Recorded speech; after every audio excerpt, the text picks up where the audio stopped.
Hola, me llamo Nicole Félix y en el día de hoy les voy a estar hablando sobre el caso de estudio del capítulo 10, Keeping It All Together. Primeramente, tenemos el caso de estudio enfocado a los diseños de fractura limitada, donde se busca un material para una biela de alto rendimiento, requiriendo de un alto valor para el índice de resistencia a la fatiga sobre densidad. Debe tener la suficiente tenacidad como para tolerar las concentraciones de esfuerzo, requiriendo una tenacidad a la fractura mayor a 15 megapascales por metro a la 1 medio. Liste los atributos del material que pueda desempeñarse adecuadamente para la biela, estableciendo como objetivo minimizar el precio del material.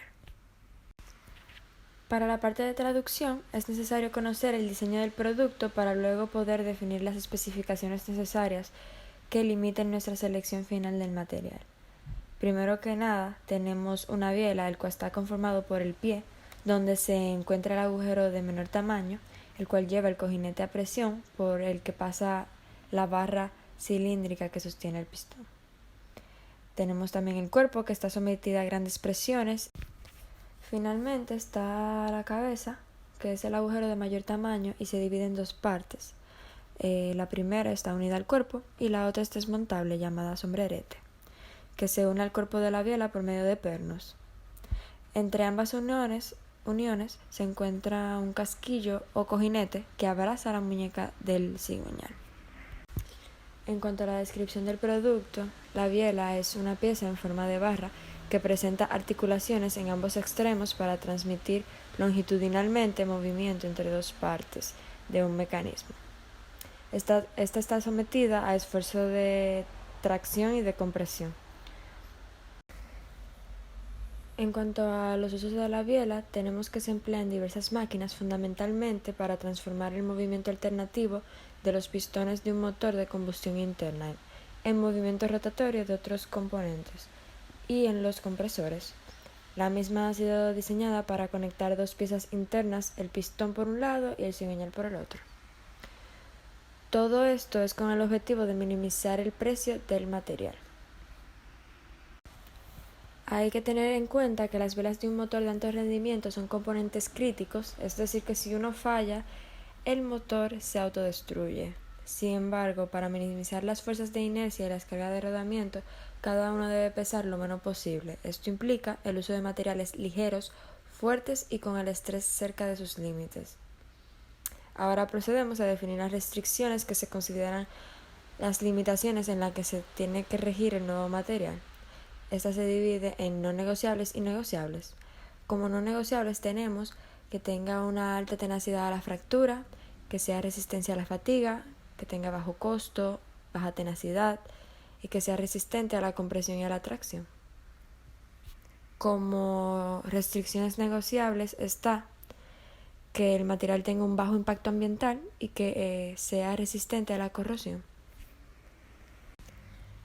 Por otro lado, como variables libres tenemos el lugar de procedencia de los materiales, el proceso de producción y la selección del material. Luego procedemos a la parte de filtrado, donde según el caso de estudio mostrado al inicio, tenemos la propiedad del mínimo que puede tener la tenacidad de la fractura, que es 15 megapascal por metro a la 1 medio. Y por otro lado, se requiere de un material excelente y o aceptable en cuanto a la resistencia del agua, tanto salada como dulce. Ya finalmente seleccioné la familia de materiales de los metales debido a las cualidades que presentan y por su rigidez. Introduje estos datos en la base de datos de Granta, donde se puede ver un total de 1.328 materiales de 4.169, el cual conforma un 32% del total de materiales en el nivel 3 de Granta. Ahora procedemos a la parte de ranqueo, donde se presenta el primer gráfico de la resistencia a la fatiga en relación a la densidad. Como queremos obtener materiales con alta resistencia a la fatiga y una baja densidad, podemos colocar una pendiente, donde lo que estén por encima de esa pendiente se consideran materiales más ideales para esta selección, obteniendo así un total de 22 materiales.